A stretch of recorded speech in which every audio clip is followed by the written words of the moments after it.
Shalom Bapak Ibu, saudara-saudara sekalian. Tentu kita tetap bersemangat, tetap bersuka cita untuk kita belajar firman Tuhan melalui acara Manarema hari ini. Mari kita buka terlebih dahulu acara kita dengan doa. Terima kasih Tuhan kalau kami masih diperkenankan untuk terus-menerus berjumpa kembali dengan acara Manarema hari ini, di mana kami akan belajar firman Tuhan untuk memperkaya kerohanian kami Tuhan. Kami yakin bahwa dengan mempelajari firman Tuhan, hidup kami akan menjadi lebih baik. Terpujilah namamu Tuhan, di dalam nama Tuhan Yesus Kristus. Haleluya. Amin. Shalom Bapak Ibu, saudara-saudara sekalian. Topik kali ini tetap merupakan rangkaian seri yang sudah kita bahas beberapa edisi ini. Kali ini topik kita adalah prinsip karunia memberi bagian yang keempat.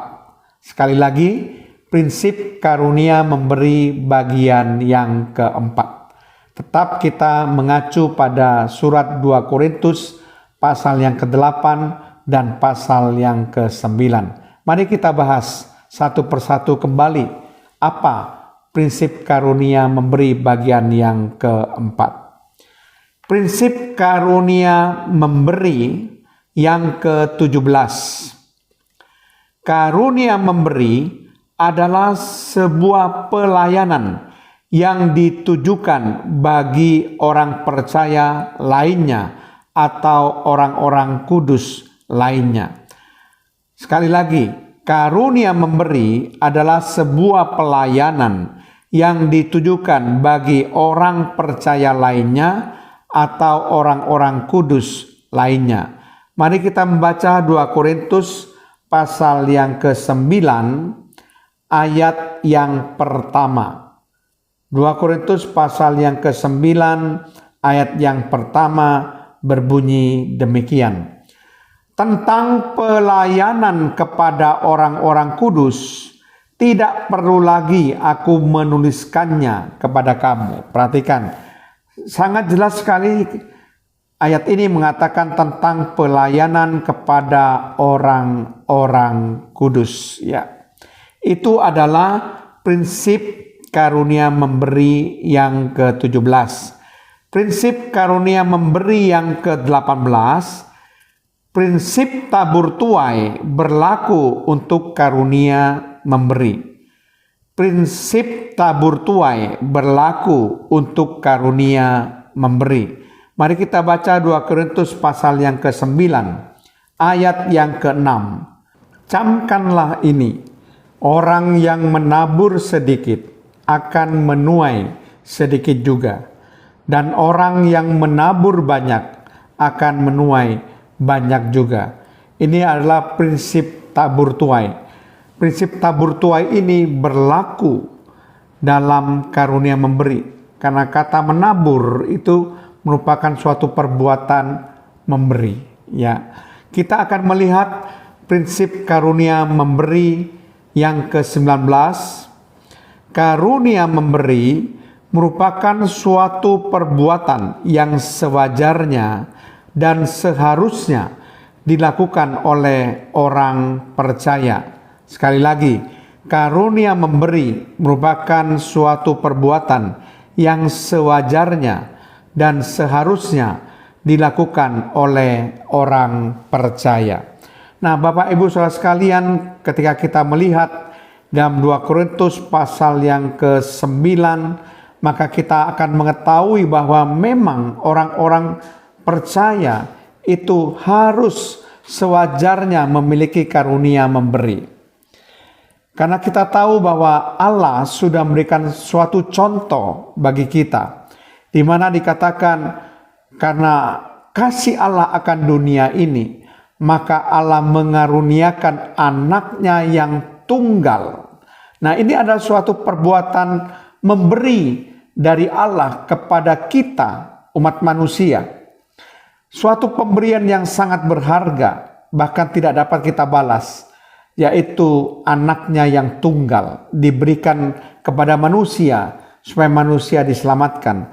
Nah, kalau Allah saja melakukan suatu perbuatan memberi, maka tentu kita sebagai orang-orang percaya wajar saja kalau kita juga melakukan perbuatan yang sama, sehingga kita juga melakukan suatu tindakan kemurahan hati dengan cara memberi.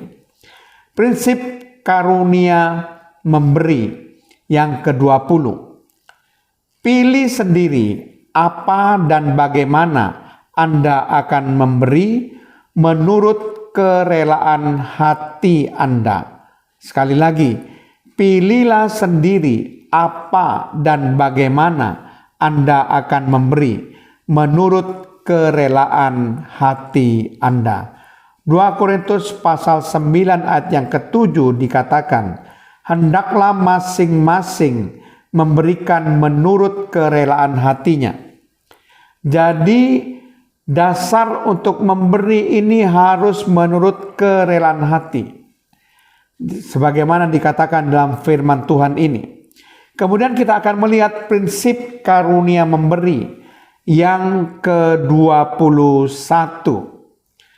Jangan memiliki rasa sedih hati dalam memberi.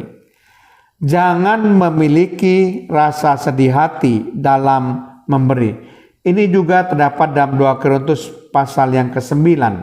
Ayat yang ke-7 juga dikatakan demikian.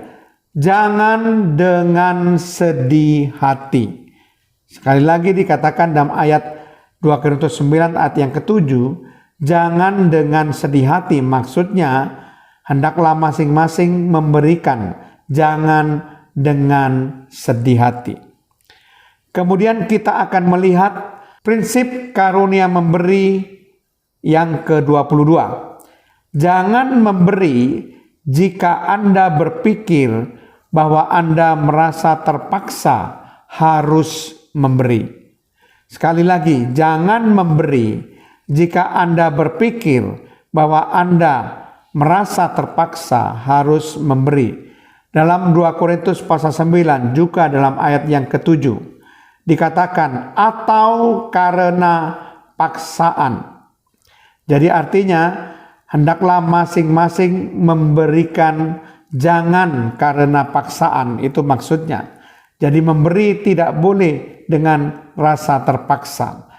Kalau kita merasa terpaksa, berarti pemberian kita tidak tulus. Nah, kita akan melihat prinsip karunia memberi yang ke-23. Berikan karena Anda benar-benar bersuka cita untuk memberi. Saya ulangi lagi, berikan karena Anda benar-benar bersuka cita untuk memberi. Juga terdapat dalam 2 Korintus pasal 9 ayat yang ke-7. Di sini dikatakan, sebab Allah mengasihi orang yang memberi dengan sukacita. Jadi Allah memang mengasihi orang-orang yang memberi dengan sukacita. Ya, itu sebabnya saudara, karunia memberi itu memang harus dilakukan dengan beberapa dasar yang harus dimiliki. Jadi ayat yang ke-7 ini jelas menjelaskan tentang 4 prinsip karunia memberi. Yaitu dikatakan di sini menurut kerelaan hatinya, jangan dengan sedih hati, jangan karena paksaan, memberi dengan sukacita. Ya. Jadi akan saya ulangi kembali pokok bahasan kita mengenai prinsip karunia memberi bagian yang keempat ini. Prinsip karunia memberi yang ke-17. Karunia memberi adalah sebuah pelayanan yang ditujukan bagi orang percaya lainnya atau orang-orang kudus. Prinsip karunia memberi yang ke-18, prinsip tabur tuai berlaku untuk karunia memberi.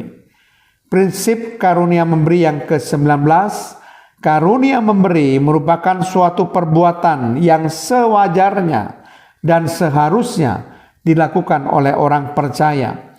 Prinsip karunia memberi yang ke-20, pilihlah sendiri apa dan bagaimana Anda akan memberi menurut kerelaan hati Anda.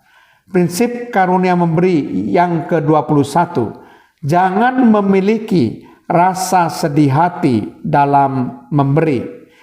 prinsip karunia memberi yang ke-22, jangan memberi jika Anda berpikir bahwa Anda merasa terpaksa harus memberi.